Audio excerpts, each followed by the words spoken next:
नमस्कार, मैं रवि कुमार भारद्वाज और आज केमिस्ट्री यानी रसायन शास्त्र धातु अधातु का क्लास नंबर 2 डिस्कशन करने जा रहे हैं।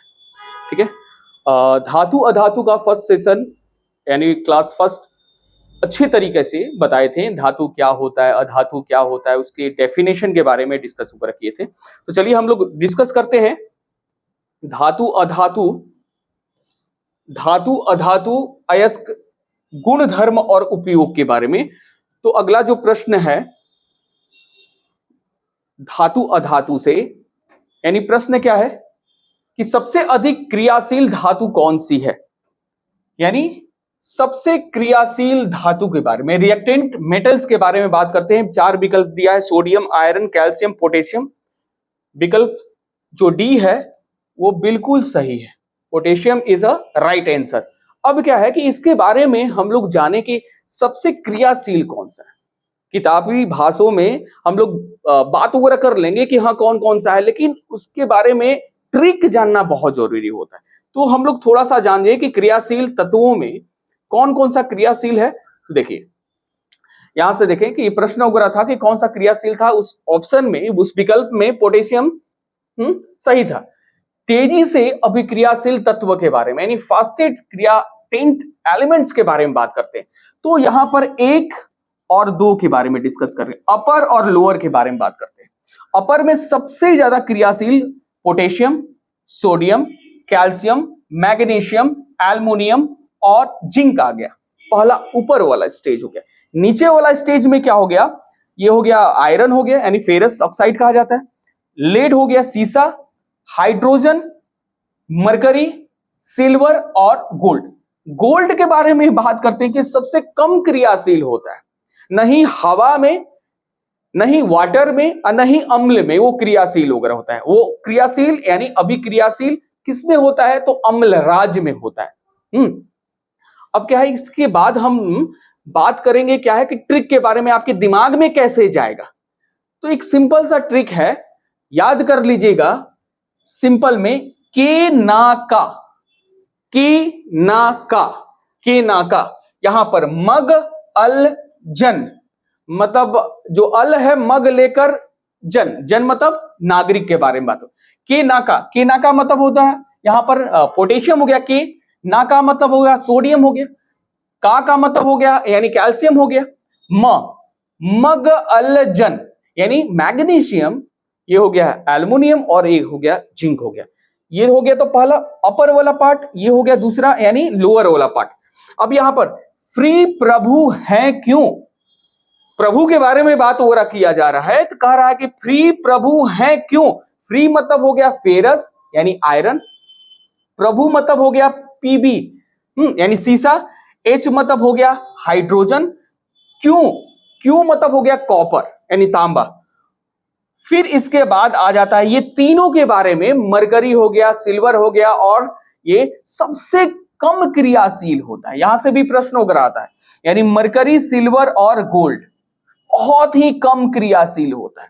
तो के ना का, मग अल जन, फ्री प्रभु हैं क्यों, याद रखें फ्री प्रभु हैं क्यों, और यहां पर एच जी और एयू। तो ट्रिक मुझे लग रहा है कि याद हो जाएगा, 2-3 बार आप लोग देखेंगे तो समझ में आ जाएगा क्रियाशील के बारे में। अब यहां पर प्रश्न है क्या कि निम्नलिखित धातु युग्मों में से किस एक में क्रमशः सबसे हल्की धातु तथा सबसे भारी धातु है ना। 4 विकल्प दिया गया है, इस विकल्प में बी सही होगा, लिथियम और ओशनियम। थोड़ा एक्सप्लेनेशन हम लोग देख ले। यहां स्पष्ट है कि लिथियम सबसे हल्की और ओशनियम सबसे भारी धातु है ना। इसका एक परिणाम के तौर पर हम थोड़ा सा फ्लो चार्ट वगैरह किए हैं, डेटा वगैरह यहां पर किए हैं। यहां पर क्या है कि धातु, परमाणु क्रमांक और परमाणु भार के बारे में, एटॉमिक नंबर और एटॉमिक वेट के बारे में। तो लिथियम का परमाणु क्रमांक एटॉमिक नंबर 3 होता है और परमाणु भार होता है 6.941, और यहां पर पारा मरकरी का कितना होता है, इसका एटॉमिक नंबर 80 होता है और परमाणु भार होता है 200.59। इसमें ओशनियम में ऑस्मियम का परमाणु क्रमांक 76 होता है और इसका परमाणु भार होता है यानी 190.23। एल्युमिनियम का क्या होता है यानी परमाणु क्रमांक होता है 13 और इसका भार होता है 26.982 के बारे में, ठीक है ना। अगला प्रश्न क्या है, यहां प्रश्न है कि सर्वाधिक कठोर तत्व निम्नलिखित में से कौन हो सकती है। इससे पहले क्लास में हम बताए थे कि पृथ्वी पर सबसे ज्यादा कठोर तत्व एक ही है विकल्प, जो है ए यानी हीरा।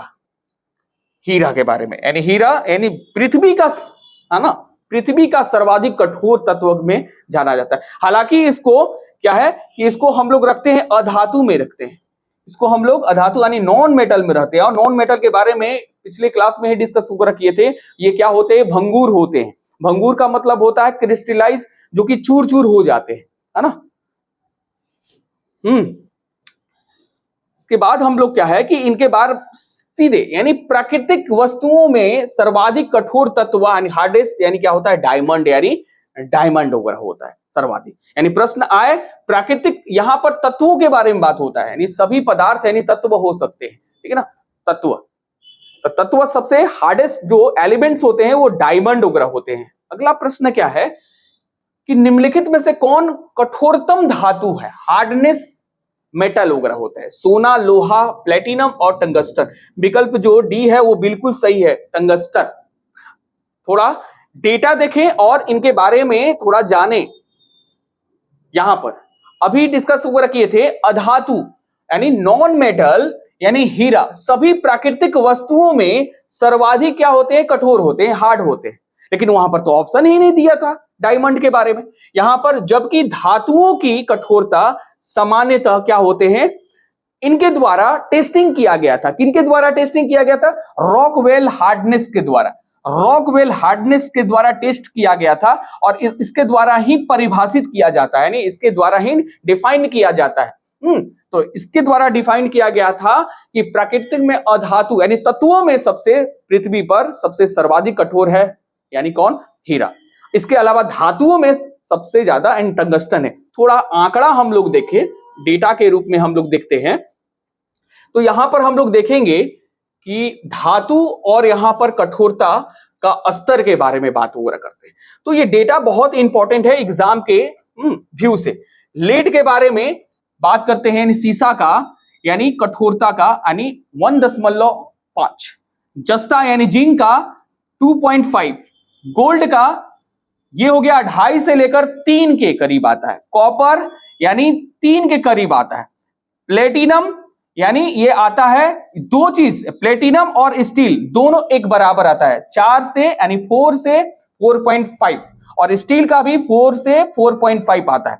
आयरन का यानी सीधे यानी आ जाता है 4.5 आता है। यानी प्रश्न आ जाएगा कॉपर और प्लेटिनम से ज्यादा कठोर होता है यानी आयरन होता है।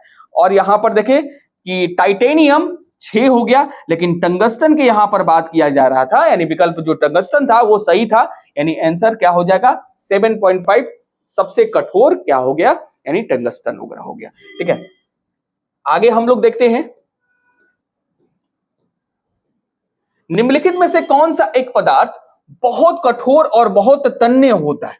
मतलब कठोर होने के अलावा इसको कितना फ्लेक्सिबल है, कितना खींचा जाए तो वो खिंचाते रहता है। जैसे एक एग्जांपल के तौर पर हम बताए थे कि 1 ग्राम गोल्ड को हम लोग क्या है कि कम से कम 2 किलोमीटर इससे वायर हम लोग खींच सकते हैं। गोल्ड यानी 1 ग्राम गोल्ड से हम लोग 2 किलोमीटर वायर खींच सकते हैं। तो निम्नलिखित में से कौन सा हो सकता है, तो विकल्प में होगा नाइक्रोम, यानी जो डी है ऑप्शन वो बिल्कुल सही है।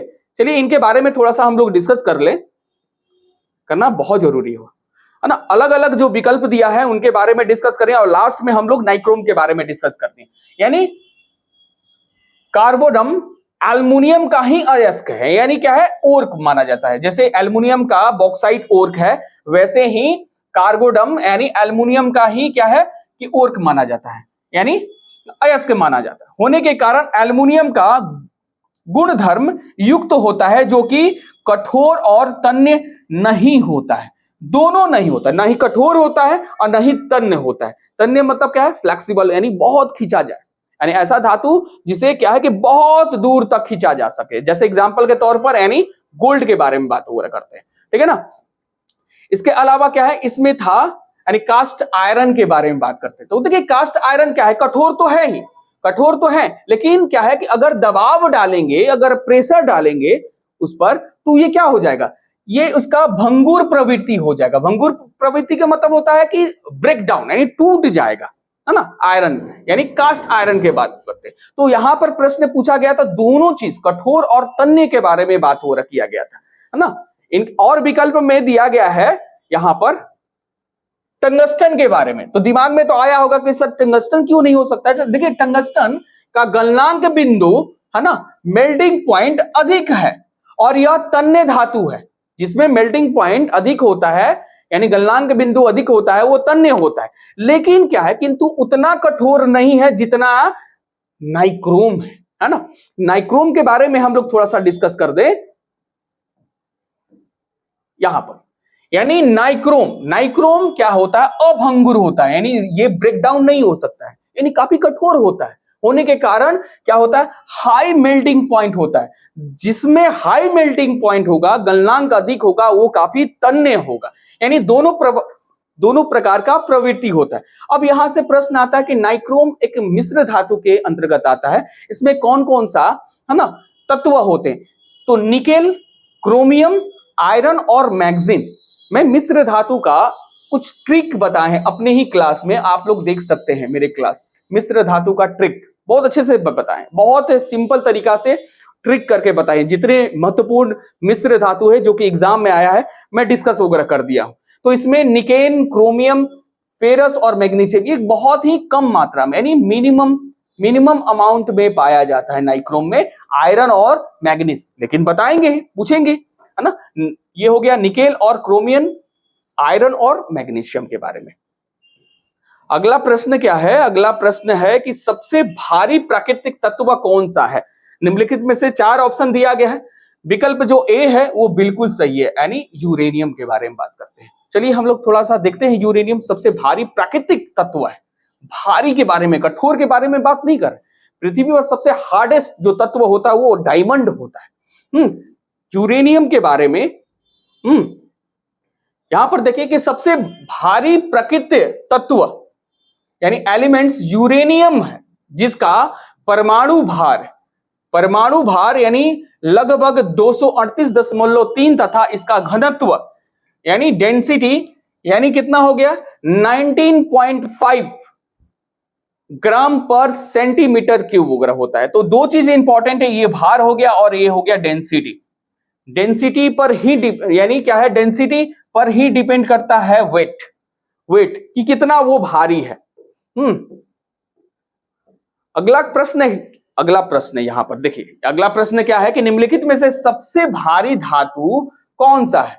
तांबा, यूरेनियम, एल्युमिनियम, यानी अभी डिस्कस किए थे यूरेनियम, अभी ही डिस्कस किए थे इससे पहले। आई अर्लियर टोल्ड दैट, यानी uranium is a right answer, यानी विकल्प जो बी है वो बिल्कुल सही है। चलिए इसके बाद यहां पर हम लोग देखते हैं कि निम्नलिखित में से सबसे भारी धातु क्या है। इसमें विकल्प में 5 दिया गया है, इसमें 5 दिया गया है। इस 5 में तो यूरेनियम तो नहीं है, सबसे भारी धातु के बारे में बात हो रही है, यूरेनियम तो नहीं है। विकल्प जो डी है वो बिल्कुल सही है। बच्चे लोग, एक बात है, बच्चे लोग को मोटिवेट करने के लिए कुछ तो स्लोगन तो बताना ही चाहिए। अपने सपने के पीछे, है ना, अपने सपने के पीछे भली भांति होना चाहिए, भले ही रास्ता काफी कठिन हो, क्योंकि सपनों का मंजिल धैर्य और दृढ़ संकल्प में छिपी हुई है। चलिए हम इसका एक्सप्लेनेशन वगैरह करते हैं। बच्चे को मोटिवेट करना बहुत जरूरी होता है। अब यहां पर भारी का तात्पर्य क्या होता है, भारी का तात्पर्य होता है यानी मीन्स होता है घनत्व। इससे पहले ही डिस्कस किए हैं कि जो वेट का, है ना, तात्पर्य मीन्स होता है डेंसिटी, यानी डेंसिटी से है। यहां पर हम कुछ आंकड़ा वगैरह है, धातु मेटल और घनत्व से संबंधित वगैरह। घनत्व अगर अधिक रहेगा तो भारीपन भी अधिक होगा। जैसे देखिए प्लेटिनम का डेंसिटी कितना है 21, है ना, यानी 21.45 ग्राम पर मीटर, है ना, सेंटीमीटर क्यूब। गोल्ड का देखें 19 है ना। पारा को देखें यहां पर 13 है, लगभग 14 के करीब। और चांदी का कितना है, यानी 10 है। इससे यह स्पष्ट होता है कि भारी क्या है कि वेट यानी किस, है ना, किस पर निर्भर करता है, तो डेंसिटी पर निर्भर वगैरह करता है। तो प्लेटिनम जो विकल्प था वो बिल्कुल वगैरह सही था। आगे हम लोग देखते हैं हाँ इनके बारे में, यानी क्या है खनिज, मिनरल क्या होता है। विकल्प 4 दिया गया है, तो विकल्प जो बी है वो क्या होता है अकार्बनिक ठोस, इनऑर्गेनिक सॉलिड वगैरह होता है। इनके बारे में थोड़ा सा डिस्कस वगैरह कर लिए। तो याद रखिएगा यहां पर कि भूगर्भिक शास्त्रियों के द्वारा यानी जियोलॉजिकल साइंटिस्ट के द्वारा ये कहा गया है कि प्राकृतिक रूप में पाए जाने वाला अकार्बनिक ठोस यानी इनऑर्गेनिक सॉलिड जिसकी संरचना स्ट्रक्चर क्या होती है रवादार वगैरह होती है, क्रिस्टलाइज वगैरह होती है, क्रिस्टलाइज होती है, उनको किनके द्वारा कहा है भूगर्भिक शास्त्रियों के द्वारा कहा गया है। इसके अलावा यह कहा गया है कि इनके अंतर्गत यानी मिनरल्स के अंतर्गत यानी अकार्बनिक के अंतर्गत कौन कौन सा चीज आ जाता है, कौन कौन सा चीज आ जाता है, यानी हाइड्रोजन कार्बोनेट, कोयला और पेट्रोलियम इसके अंतर्गत। तो यहां से प्रश्न आ सकता है कि मिनरल्स अकार्बनिक का निम्नलिखित में से क्या क्या हो सकता है, हाइड्रोजन, कार्बोनेट, कोयला और पेट्रोलियम हो सकता है। तो पेट्रोलियम इज अकार्बनिक यानी इनऑर्गेनिक सॉलिड वगैरह होता है। अगला प्रश्न वगैरह हम लोग देखेंगे, यानी क्या है मोती की रासायनिक संरचना क्या होता है। निम्नलिखित में से 4 ऑप्शन वगैरह दिया गया है, यानी आंसर क्या हो जाएगा, आंसर हो जाएगा विकल्प ए, यानी कैल्शियम कार्बोनेट वगैरह होता है मोती का रासायनिक। इनके बारे में थोड़ा सा हम लोग एक्सप्लेन वगैरह कर लेते हैं। यानी मोती यानी कैल्शियम कार्बोनेट इसका रासायनिक नाम होता है। और इसके अलावा एक और चीज कहा जाता है, इसको एरागोनाइट भी कहा जाता है। और कैल्शियम कार्बोनेट कितना होता है इसमें 85% होता है। इसके अलावा जल का मात्रा भी मोती में रहता है, यानी कितना 2 से 4% वगैरह होता है। इसके अलावा यहां तो डिस्कस किए थे कि एरागोनाइट के अलावा इसको हम लोग क्या बोलते हैं कांची योगलिन कहा जाता है, जो कि एक प्रकार का ये प्रोटीन है। तो इससे भी प्रश्न वगैरह आने का संभावना वगैरह हो सकता है। देखते हैं अगला प्रश्न वगैरह देखते हैं। देखिए यूपीएससी में क्वेश्चन वगैरह पूछा था 1994 में, मोती का मुख्य अवयव क्या है, विकल्प 4 दिया गया और अभी डिस्कस वगैरह किए थे। विकल्प जो बी है वो बिल्कुल सही है, यानी एरागोनाइट और कांचीयोलिन के बारे में, यानी विकल्प जो बी है वो बिल्कुल सही है ना। यानी कुछ कुछ ऐसा होता है कि जो हम लोग पढ़ते हैं उसी में से क्वेश्चन वगैरह आ जाता है। अब यहाँ पर देखिए मोती मुख्य रूप से बना होता है, यानी 4 विकल्प दिया हुआ है यहाँ पर। यानी फर्स्ट में हम लोग पढ़े थे यानी कैल्शियम कार्बोनेट के बारे में। कैल्शियम कार्बोनेट यानी मोती के मुख्य रूप से बना वगैरह होता है। विकल्प सी इज राइट आंसर। यहां पर यानी मणिकय और नीलम रासायनिक रूप में कैसे जाने जाते हैं, ये आभूषण में आभूषण बनाया जाता है इससे, है ना, इससे नीलम से और मणि से यानी बनाया जाता है। इसका क्या है कि किसके रासायनिक रूप क्या होता है, यानी विकल्प जो बी है aluminium oxide is a right answer. ठीक है ना। इनके बारे में थोड़ा सा एक्सप्लेनेशन वगैरह हम लोग कर ले रहे हैं इनके बारे में। देखिए मणिकाय, नीलम, कोडमम रत्न श्रेणी में आते रहते हैं, ठीक है ना, यानी माला या आभूषण वगैरह बनाए जाते हैं। अब इनमें क्या इंपॉर्टेंट, नीलम रूबी को हम लोग, नीलम एक क्या होता है रत्न श्रेणी में आते हैं और ये क्या है एक प्रकार का ये मिनरल्स वगैरह होते हैं, खनिज होते हैं। खनिज के बारे में बात किए थे वो क्या होते हैं अकार्बनिक होते हैं, अकार्बनिक होते हैं, यानी इनऑर्गेनिक सॉलिड होते हैं, इनऑर्गेनिक सॉलिड होते हैं। अब नीलम को हम लोग क्या है रासायनिक नाम से क्या जानते हैं एल्युमिनियम ऑक्साइड जानते हैं। और ये रवादार होते हैं, ये क्रिस्टलाइज के रूप में पाए जाते हैं, जिसका फॉर्मूला होता है Al2O3 फॉर्मूला। तो 2-3 जो फैक्ट्स होते हैं जो कि बहुत इंपॉर्टेंट होते हैं, ये दोनों प्रकार में यानी कृत्रिम में भी और प्राकृतिक रूप में, आर्टिफिशियल फॉर्म में भी और नेचुरल फॉर्म में भी पाए जाते हैं ये। तो अगला जो प्रश्न होगा मे भी इसी से होना चाहिए, देखिए नीलम रूबी का रासायनिक सूत्र क्या है, अभी डिस्कस वगैरह किए थे, विकल्प जो ए है वो सही है, Al2O3। तो देखिए एक्सप्लेनेशन के साथ, यानी बहुत से प्रश्न वगैरह, यानी ऑब्जेक्टिव के साथ एक्सप्लेनेशन अगर कीजिएगा तो बहुत से ऑब्जेक्टिव क्वेश्चन को आप सॉल्व कर सकते हैं। ठीक है, आज का सेशन यहीं पर समाप्त करते हैं। अगला धातु अधातु का अगला क्लास वगैरह चलेगा, काफी इंपॉर्टेंट चलेगा, खास करके अधातु के बारे में डिस्कस वगैरह करेंगे। जय हिंद।